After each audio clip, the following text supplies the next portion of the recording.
Arundhati Roy, thank you for joining me on Upfront. Tensions between India and Pakistan are at their highest for decades. A lot of your fellow Indians would say that you should be standing with your country, with your government, with your Prime Minister, Narendra Modi.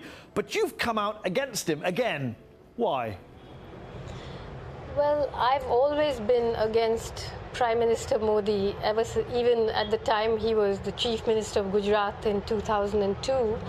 But right now, I feel that, he has been extremely reckless in what he did by doing those sort of symbolic airstrikes after the Pulwama attack. India and Pakistan became the first two nuclear powers to bomb each other, to put the whole world into jeopardy because of a problem that they have not just been unable to solve, but have actually been perpetuating for so long. And that problem is in Kashmir. You've also said that Pakistani Prime Minister Imran Khan, quote, acted with dignity and rectitude throughout this crisis. Many others around the world have praised Prime Minister Khan as well. But shouldn't he also be held responsible, a lot of Indians would say, for being in charge of a country that has failed to crack down on groups like Jaish-e-Mohammed, which took responsibility for that attack on Indian personnel?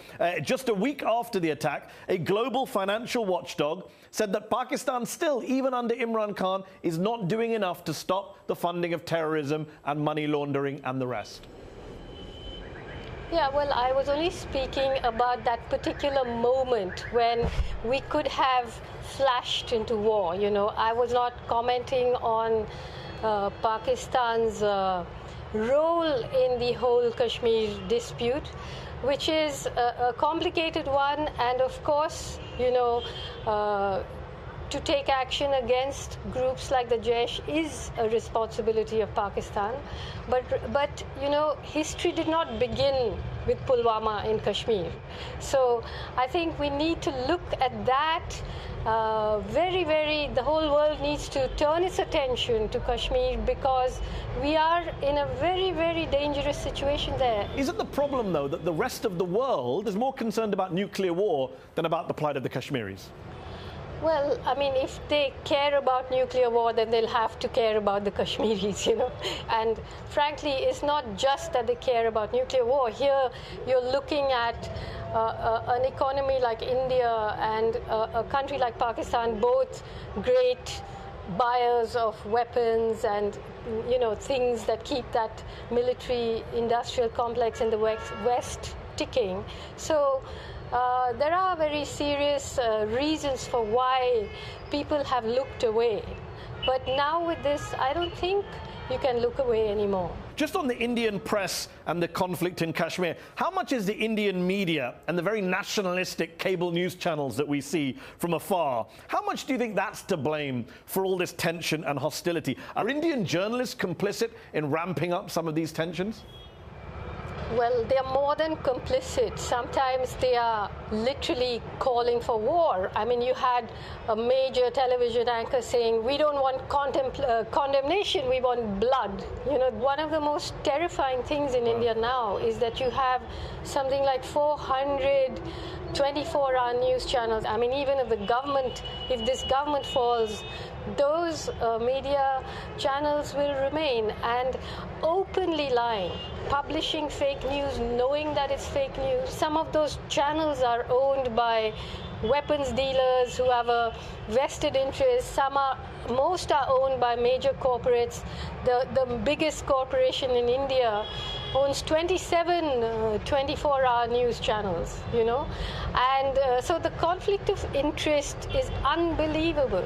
Let's talk about what's happening on the ground in Indian-administered Kashmir in particular. The suicide bomber at the center of this recent escalation, Adil Ahmed Dar, he was reportedly humiliated by police officers while in school. He was shot in the leg during violent 2016 protests.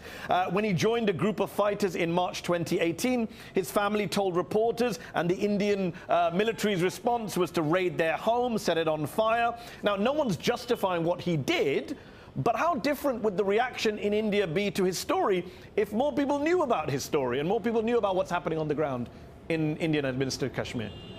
There's nothing special about that story. That's the story of average young Kashmiri men. And that's why everything is so dangerous. You know, it's not, what I'm saying is beyond the question of posturing and condemnation and nationalism now. You did have senior journalists saying we can have a limited nuclear war. For heaven's sake, I mean, in Punjab, the peasants burn their crops. You can't breathe in Delhi. And they're talking about limited nuclear war.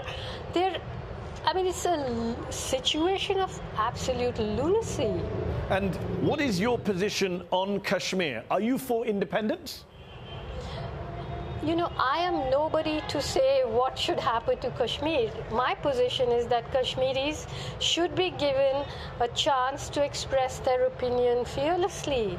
What do they want? Why are we so scared of that? No, I get that they should have the final say, but you're not just a novelist, of course. You're a political analyst. If you could wave a magic wand, what would you do?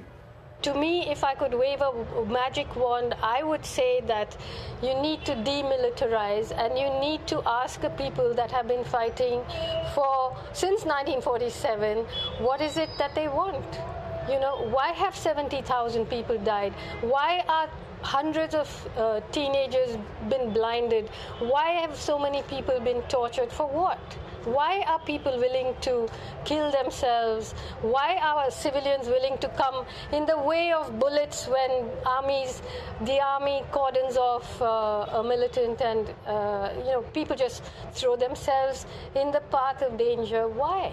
So just to be clear, if the Kashmiris did get a vote and they voted for independence from India and from Pakistan, let's say, you would support that? You would say you're not opposed to breaking up that part of India?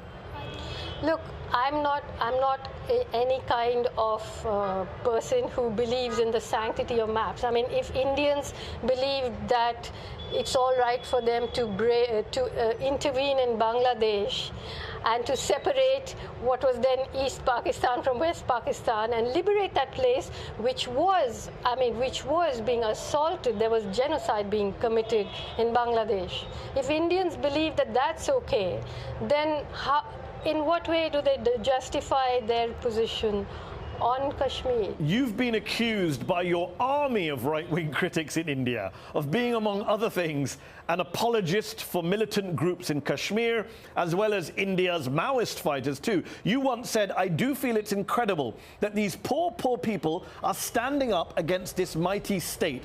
What is your position on minority groups taking up arms against the Indian government, which for all its sins and flaws is an elected government? Well, you know, I ask those people, like, if you go to the to the villages as I have been, deep into the forests of central India, 4 or 5 days walk from the main road, where you have vigilante armies raised by the government plus paramilitary forces surrounding indigenous people's villages, burning them down, raping the women, chasing people off the land in their tens of thousands. What do you want those people to do? In the middle of the forest, go on a hunger strike when they're already starving? What do you expect them to do? You know, obviously, I'm not just suggesting that everybody picks up arms and starts shooting people. You know, but if there's non-violent protest, it's not allowed. If there's armed resistance, it's not allowed. All of us are supposed to be okay with that and maintain the status quo. Sorry. You know? India's elections begin in just a few weeks. Prime Minister Narendra Modi has exploited the recent crisis with Pakistan. We're seeing a lot of nationalism, xenophobia on the part of government ministers. Is he going to get re-elected with this kind of rhetoric and campaign, do you think? Quite honestly, I don't think so, because the situation here is that everything is in crisis. Farmers are in crisis, universities are in crisis, banks are in crisis, courts are in crisis. I don't think it's going to work unless something else happens, and something else may well happen. You have said in the past that the opposition party, the Congress party, has, quote, done by night what the BJP, Modi's party, does by day. 5 years into this Modi era, is that really still your view of Congress, that they're basically all the same?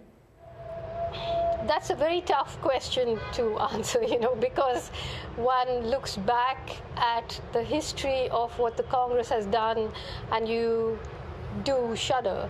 However, Modi is not the problem. Modi is a representative of the most powerful organization in India, the RSS, with hundreds of thousands of volunteers. It's a cultural guild that controls the BJP. It was set up in 1925.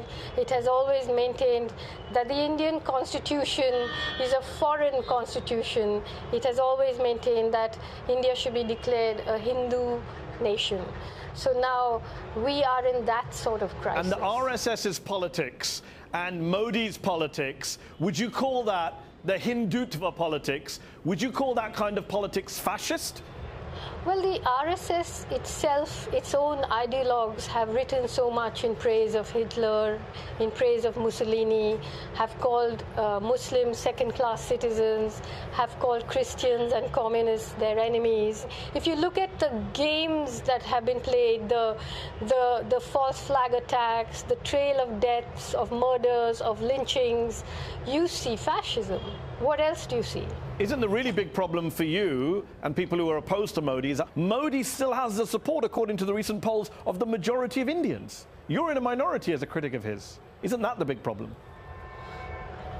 It's a problem, but the thing is that majoritarianism and fascism only have an osmotic wall between them. So in the last elections, they proved that they didn't need Muslims. In this election, they're going to try and prove they don't need Dalits. And, the caste equations in India is something we haven't spoken about, but caste is the engine that runs this country. And I don't believe, Modi didn't come to power with the majority of the votes anyway, but, there are thousands of people in jail today. The killers of Gujarat, people who have been held guilty of massacring, 90 people, let's say in Naroda Patia in 2002, Babu Bajrangi, who was convicted and who actually openly boasted on camera that he slit open a pregnant Muslim woman's stomach, recently been released on bail, whereas human rights lawyers, professors, activists, indigenous people in their hundreds are in jail. And you yourself were imprisoned in the past for your protests against the Narmada dams. You've been very outspoken in your criticisms of both parties, of the military, of police forces, of violence. You've been criticized for that, obviously. You've been smeared. You get death threats. Do you worry for your life, Arundhati?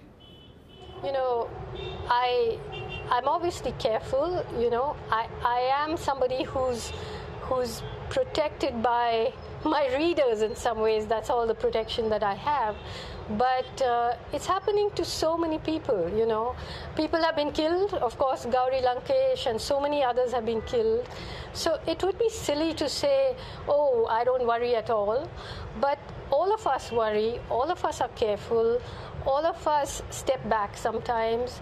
All of us try to live in this country in the most intelligent way that we can and say what we can, how we can, when we can. Arundhati Roy, thanks for joining me on Upfront. You're welcome. You're welcome.